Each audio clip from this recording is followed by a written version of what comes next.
November 1941. An operating room in Washington, D.C. A 23-year-old woman lying on a table, her feet strapped down, her head partially shaved, her eyes covered with cloths. The doctors tell her to sing, to recite prayers, to count numbers. While she speaks, one of them inserts a surgical instrument through a hole in her skull and begins cutting brain tissue. He keeps cutting.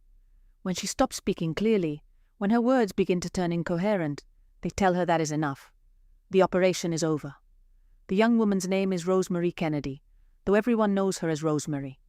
She is the elder sister of John Fitzgerald Kennedy, the future President of the United States, and her father, Joseph Patrick Kennedy, the patriarch of the most powerful family in America, has authorized this operation without consulting his wife, without informing his other children, and according to all available evidence, without Rosemary herself fully understanding what was about to be done to her. In the hours following the operation, it became clear that something had gone terribly wrong. Rosemary Kennedy could not walk. She could not speak coherently. She had lost control of her bodily functions.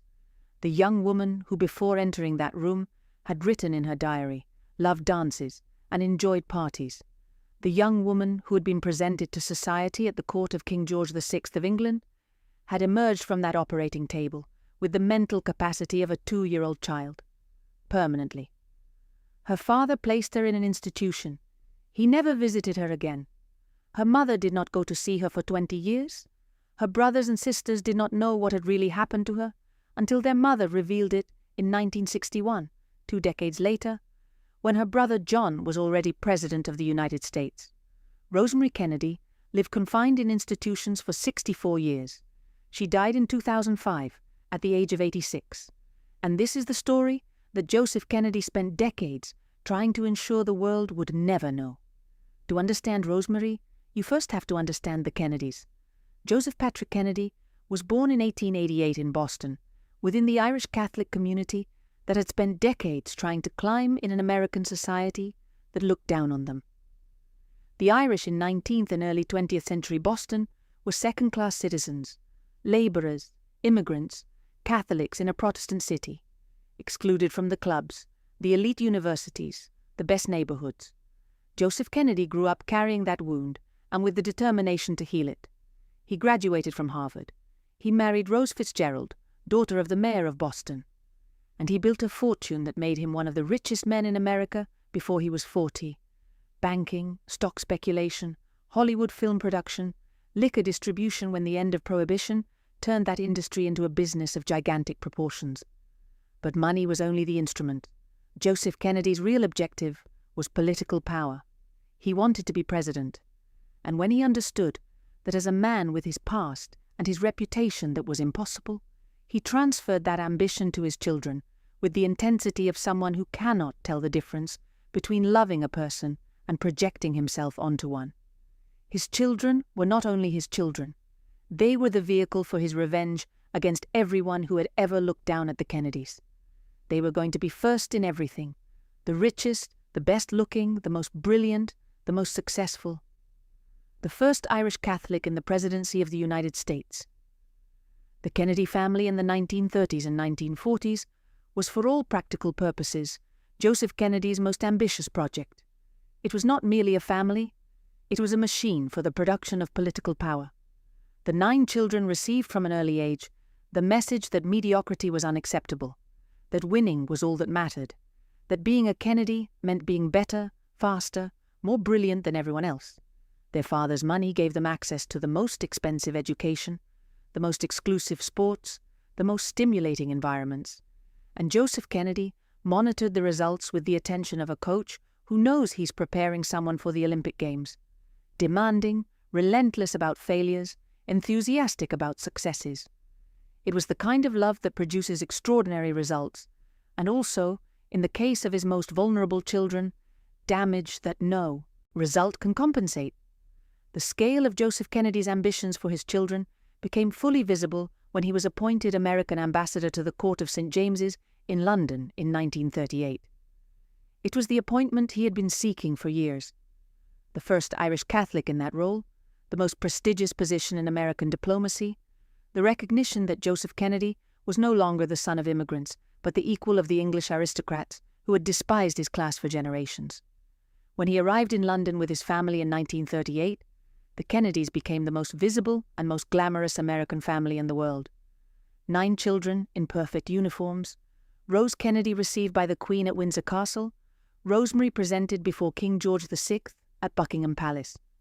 In that project of Kennedy perfection, Rosemary was the problem. ROSEMARY Kennedy was born on September 13, 1918, in Brookline, Massachusetts. She was the 3rd child of Joseph and Rose Kennedy and their first daughter. Her birth was traumatic in a way that the doctors of 1918 did not have the tools to fully diagnose. The doctor arrived late to the delivery. A nurse, who had neither the competence nor the authority to make that decision, told Rose Kennedy to cross her legs and delay the delivery until the doctor arrived. For 2 hours, the baby's head pressed in the birth canal without anyone being able to do anything. The oxygen deprivation during that period produced mild but permanent brain damage that modern doctors would recognize as neonatal hypoxic ischemic encephalopathy. In 1918, nobody had that vocabulary. They only knew the girl was different. Rosemary was slower to hit every childhood developmental milestone. She was later to crawl, to walk, to speak, to read, and to write. But it was not what the 20th century would call severe disability. She was a child with moderate learning difficulties, who with the right support could function with reasonable autonomy. And the Kennedys, to their credit, provided that support for years. Private tutors, specialized schools, integration into family life with the adaptations her siblings made naturally to include her. Rosemary's brothers and sisters deserve more credit than they typically receive in analyses of this story. John, Robert, Eunice, Kathleen, Jean, Patricia, and Ted grew up alongside a sister who could not compete in the athletic and academic activities the Kennedys had turned into a family religion, and they included her anyway. They took her sailing even when she needed someone else to take the helm. They played tennis with her, even when the pace was different. Eunice, 2 years younger, was her most constant companion, and the person who in adulthood would turn the pain of this story into the largest sports organization for people with intellectual disabilities in the world. But that would come decades later, when the damage was already done. Rosemary's childhood and adolescence were shaped by her family's attempts to find the kind of education and environment that would allow her to develop to the full extent of her capabilities. Her parents sent her to several specialized boarding schools and institutions that could offer her individual support. At 15, she went to a convent in Providence, Rhode Island, where her parents' financial generosity ensured that several teachers worked with her individually. It was the solution money could buy: personalized education, constant attention, a protected environment. In London, Rosemary lived the life the Kennedy family lived: parties, social events, presentations at court, the whirl of English high society in the years before the Second World War. It was a stimulating environment, but also demanding in a specific sense that was particularly difficult for Rosemary. An environment where constant comparison with the brilliant achievements of her siblings made more visible, not less, the distance between what she could do and what the Kennedy family expected of its members. The convent schools and specialized boarding schools where Rosemary studied during her adolescence gave her something that education in an ordinary school could never have provided: individual attention, rhythms adapted to her abilities, teachers who understood that learning more slowly does not mean learning less. And Rosemary did learn. Her letters to the family from the schools where she lived show writing that is imperfect but genuinely communicative, with enthusiasm and warmth and curiosity about the world. The letters she sent to her parents from the Sacred Heart Convent in Providence were full of details about her activities, her friendships, and her small joys. They were the letters of someone who wanted the world to know her, and who used the words she had to tell it.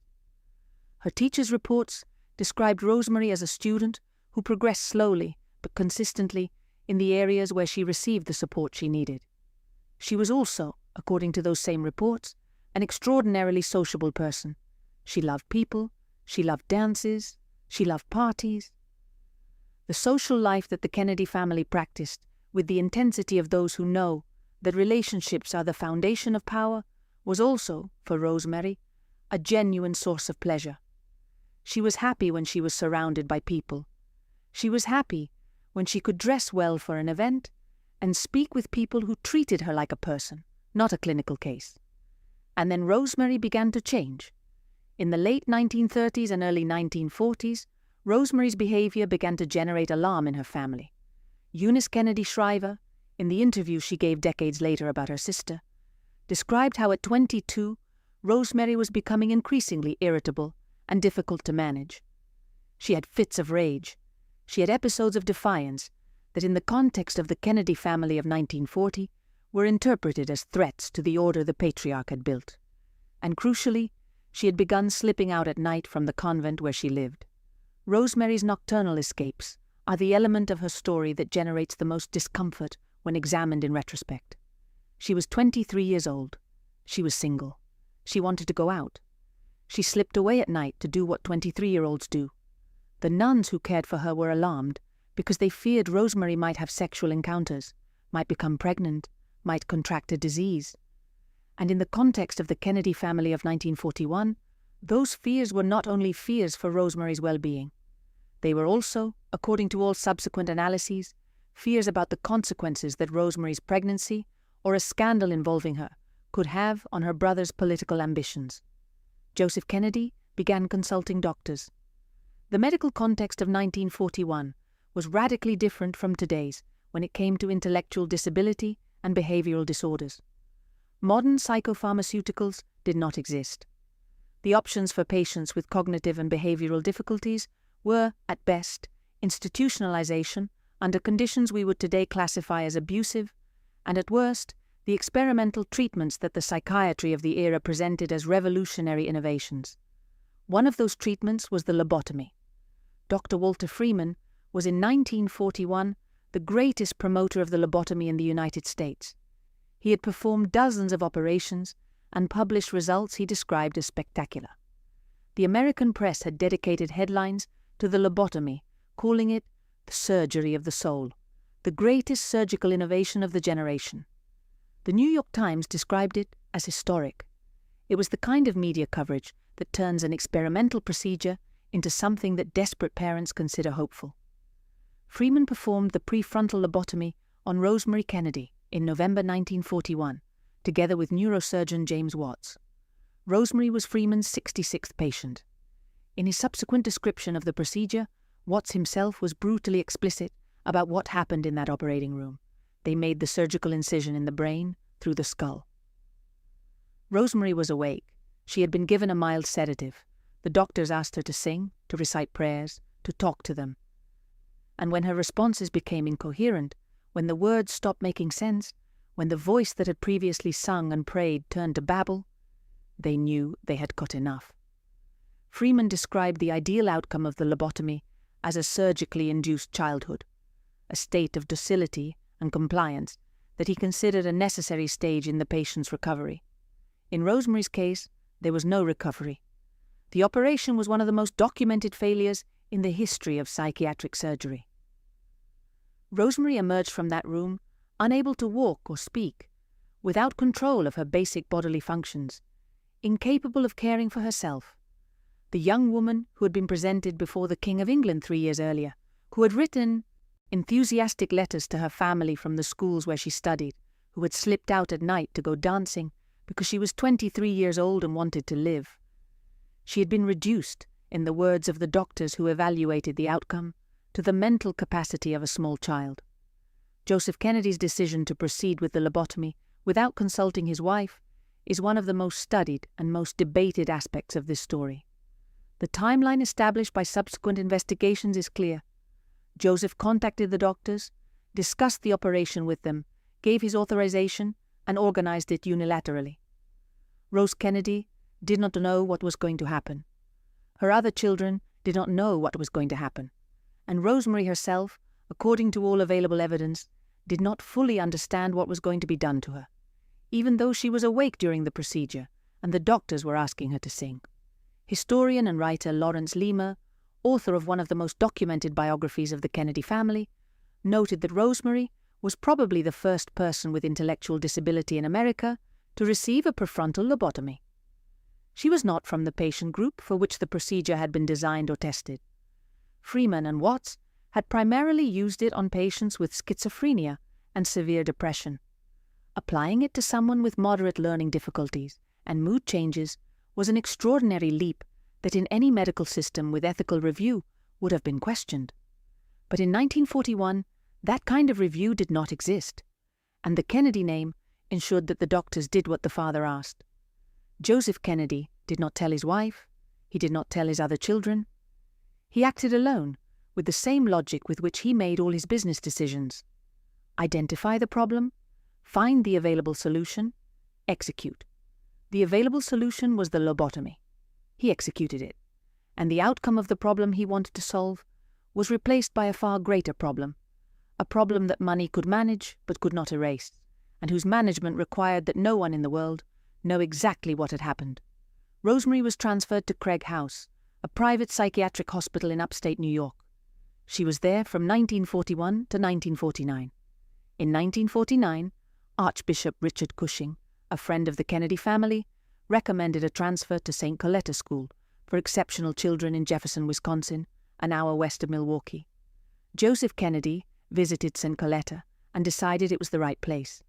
He had a private cottage built on the center's grounds, a mile and a half from the main building, for Rosemary to live in with 2 nuns and other caregivers. They called it the Kennedy Cottage, and then Joseph Kennedy made her disappear from his life. He never visited her again.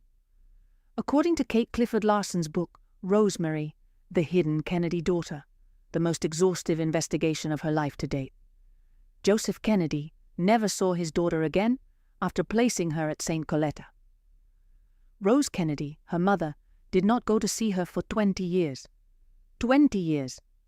The family, when pressed, described Rosemary as someone with intellectual disability who preferred a quiet, retired life. It was a partial lie that concealed a larger one. The disability Rosemary now had was not congenital. It was the result of an operation her father had authorized without consulting anyone. Her siblings did not know the truth. John, Robert, Eunice, John, Patricia, Ted. None of them knew in the 1940s and 1950s that Rosemary had been lobotomized. The family spoke of her vaguely when someone asked, describing her situation in terms that said nothing concrete. It was the most closely guarded secret of the Kennedy clan, and also one with the most far-reaching implications. Joseph Kennedy had made an irreversible medical decision about his adult daughter without her consent and without his family's knowledge, and the result had been catastrophic. The secret began to unravel in 1960, a year before John Kennedy was inaugurated as president. The National Association for Retarded Children published in one of its bulletins that the president-elect had a sister with intellectual disability living in an institution in Wisconsin.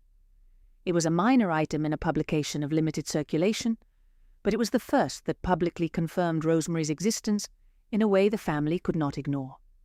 The following year, in 1961, Eunice Kennedy, Shriver published an article in the Saturday Evening Post in which she spoke of her sister to the wider public for the first time. The article described Rosemary's intellectual disability from childhood. It did not mention the lobotomy. It did not mention that the condition she described was in part the result of an operation authorized by her father. It did not mention the 20 years without visits from the mother. It was a partially true version of the story, designed to reveal enough to maintain control of the narrative. The full truth about the lobotomy did not become public until 1987, 4 years after Rose Kennedy's death, when several journalists and biographers began documenting what had happened using sources that had not spoken before. Doris Kearns. Goodwin's book, The Fitzgeralds and the Kennedys, published in 1987, was the first to mention the lobotomy with some level of detail. The complete story took several more years to be exhaustively documented. While the world knew nothing of Rosemary, the family kept building the dynasty. In 1960, John Kennedy was elected President of the United States, becoming the first Catholic to reach the presidency. It was Joseph Kennedy's dream made real, the son of Irish immigrants in the White House. The Kennedy family became the American version of royalty, young, brilliant, photogenic, with a public presence that no other American political family had achieved before. Jackie Kennedy was the most elegant woman in the world. The children played on the White House lawn. The world spoke of Camelot. And in Wisconsin, in the Kennedy cottage at St. Coletta, Rosemary lived her parallel life. 2 nuns and other caregivers accompanied her each day. She had a car to take rides in. She had a dog. She took boat rides on the nearby lake. She painted with the concentration and limitation of someone whose fine motor skills had been severely affected. St. Coletta's caregivers described her as a person with moments of genuine joy and an affectionate character that emerged on good days. It was a restricted and carefully managed life, far from the brilliant world her siblings moved in, and also far from the life Rosemary could have had if the operation of 1941 had never taken place. The event that began to bring the family back to Rosemary was the stroke that Joseph Kennedy suffered in December 1961. The patriarch who had made the decision, who had built the wall of silence around his daughter, was incapacitated by his own cerebrovascular accident. And it was at that point that some of her siblings began going to Wisconsin to visit Rosemary. John Kennedy went before his assassination in 1963. Robert went. Eunice began weaving a relationship with her sister that would become the axis of her public life. The life at St. Coletta between 1949 and 2005 is the part of Rosemary's story about which the least documentation exists, and which requires the most imagination. The caregivers who worked at the center during those decades described Rosemary in terms that humanized without idealizing. A woman with an affectionate character on her good days, with significant motor difficulties that limited her mobility, with very reduced communication capacity, though she could express basic preferences, and with a visibly positive reaction to family visits during the years when those visits happened. She liked to paint, though the results were modest. She liked being taken for car rides around the grounds. She had a dog. She had a garden where they took her when the weather permitted. It was a life reduced to its most basic elements, not through the explicit cruelty of those who cared for her day to day, but through the permanent consequences of what had been done to her in 1941. The caregivers at St. Coletta, the nuns who lived with her, received from the Kennedy family sufficient financial resources to provide personalized and continuous care. When Eunice began visiting her regularly in the 1970s and 1980s, she found a woman who responded to her presence with whatever recognition remained through the damage. It was the most asymmetric relationship possible, the sister who had built a global movement in her name, and the sister who could not fully know what that movement meant. The relationship between Eunice Kennedy Shriver and Rosemary is the most luminous chapter of a dark story. Eunice never accepted that the response to her sister's suffering was to hide it. In 1962, a year after the Saturday Evening Post article, she organized in the backyard of her Maryland home a summer camp for children and adults with intellectual disabilities. It was a simple and simultaneously radical idea. If sport was as important to the Kennedys as a family, it should be so for people with disabilities too. That camp in Eunice Kennedy Shriver's backyard became, in 1968, the first International Special Olympics Games, the first international athletics competition for people with intellectual disabilities. Today, Special Olympics is a global organization involving more than 6 million athletes in 172 countries. Eunice built all of it in her sister's unspoken name. There is a phrase that President Kennedy spoke in 1963 when signing the most important legislation of his term on mental health and intellectual disability, the Community Mental Health Act. This is not just a problem of the mentally ill, it is a problem of the whole community. The community has an obligation to find ways to care for those who cannot care for themselves. It was the kind of political commitment that had a personal source that was never publicly named, but that everyone in the family knew where it came from. The Community Mental Health Act that John Kennedy signed in 1963, a few months before his assassination in Dallas, was the first federal American legislation that committed significant resources to creating community mental health centers that could offer alternatives to mass institutionalization. It was the political response to what Joseph Kennedy had experienced as a family problem with no available public solution. In 1941, if your daughter had cognitive and behavioral difficulties, The options were either to institutionalize her under frequently abusive conditions or to find a costly private solution. Kennedy found the private solution and then turned it into the disaster it became.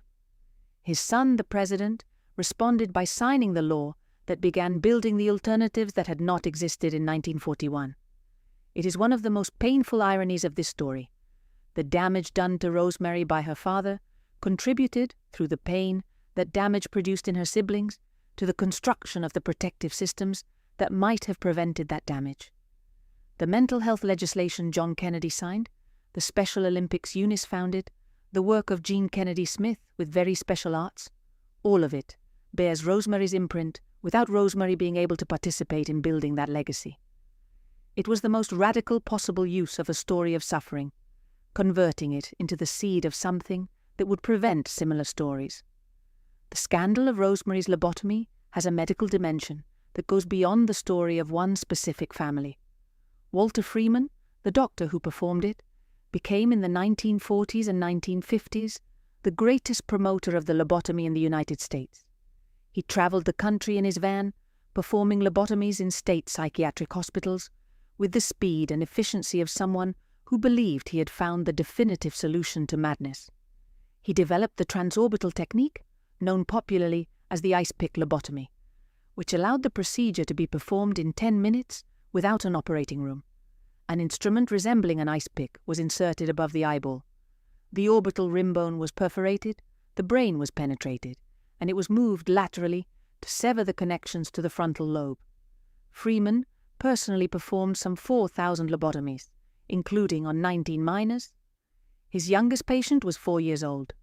In 1949, Antonio Egas Moniz, the Portuguese neurologist who had developed the original prefrontal leucotomy that Freeman adapted, received the Nobel Prize in Physiology or Medicine for that invention.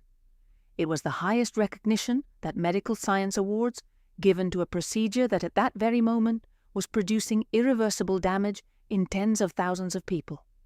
In the 1970s, a process was initiated in the United States Congress to consider a complete ban on lobotomy. In 2003, a campaign organized by the daughter of one of Freeman's patients asked the Nobel Committee to revoke the prize awarded to Moniz. The committee refused. The lobotomy remains technically legal in the United States, though it is practically no longer performed. The case of Rosemary Kennedy is also the most famous example of a broader phenomenon that medical historians have extensively documented: the tendency of powerful families to seek radical medical solutions for members who do not fit the family project. The lobotomy in the 1940s and 1950s was used on thousands of people whose behaviors were inconvenient for their relatives or for the institutions that cared for them: women who had divorced and whose families considered them unbalanced, gay people whose families wanted to suppress their orientation, individuals with ways of thinking or living that the social consensus of the era could not tolerate. The lobotomy was the tool the medical system placed at the service of that intolerance. Rosemary Kennedy was 23 years old in 1941. She was an adult. She had her own desires, her own preferences, her own ways of seeking joy and connection with the world. She slipped out at night because she wanted to dance, because she wanted to be with people, because she was 23 years old and wanted to live. No one consulted her about what was going to happen to her. There was no legal process that protected her rights as an adult. There was no second doctor who evaluated the case and recommended alternatives. There was a father who decided that the problem was Rosemary, and that the solution was to empty her. Rosemary Kennedy died on January 7, 2005, at Fort Memorial Hospital in Fort Atkinson, Wisconsin. She was 86 years old. Her siblings, Ted, Jean, Eunice, and Patricia, surrounded her in her final hours. The family statement called her a treasure to all of us from her earliest years. It was the gentlest possible phrase for a story that had no gentle phrase available. The woman they had erased from the world for decades died surrounded by the siblings who during her lifetime had never been fully able or willing to understand what had been done to her. The legacy of Rosemary Kennedy is, in the visible dimension, extraordinary. The Special Olympics that Eunice founded in her name, the Community Mental Health Act of her brother John, Jean Kennedy Smith's work with Very Special Arts, her nephew Anthony Shriver's work with Best Buddies, The network of public and private initiatives the Kennedy family built around intellectual disability, which has improved the lives of millions of people, has in Rosemary its most direct origin. Though that origin was for decades a story the family preferred not to tell in its entirety. The image of Rosemary Kennedy that should close any account of her story is not the one of the operating room in 1941 or the one of the Kennedy cottage in Wisconsin. It is the one of the 19-year-old in London in 1938, in the white organza dress of her presentation at the King's Court, smiling toward the camera with a naturalness that no protocol could manufacture. It is the image of someone who does not yet know what is coming, who in that moment is happy, who exists in a complete and real way that the following years would attempt to erase, and that no lobotomy, no family secret, and no institution in Wisconsin could fully erase, because the damage Joseph Kennedy ordered in 1941 destroyed Rosemary's capabilities but did not destroy the person. That person was still there, in the garden at St. Coletta, painting and going for walks and recognizing the sisters who came to visit her for 56 more years. Here lies Rosemary Kennedy, who existed in spite of everything they did to make her not exist. The question of whether the story of Rosemary Kennedy could happen today has an answer that is partially reassuring and partially not. The informed consent systems that exist in Western medicine today make it enormously harder for a father to make an irreversible medical decision about his adult daughter without her consent and without review. Lobotomies are practically not performed. People with intellectual disabilities have legally recognized rights in many countries that protect them from the unilateral decisions of their guardians.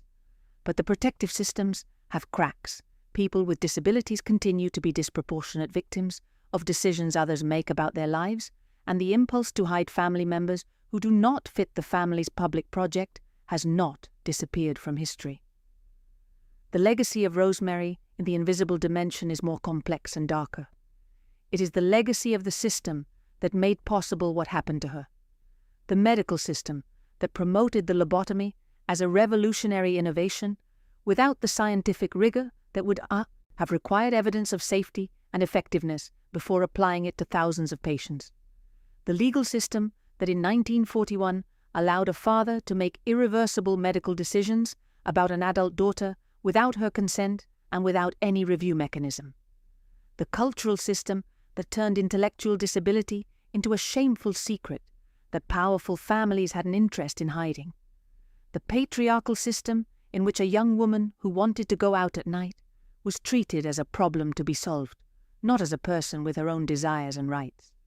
There is a paradox at the center of Rosemary Kennedy's story that no analysis can fully resolve. The greatest positive legacy her story produced, the Special Olympics, was also the result of the longest silence about what had happened to her.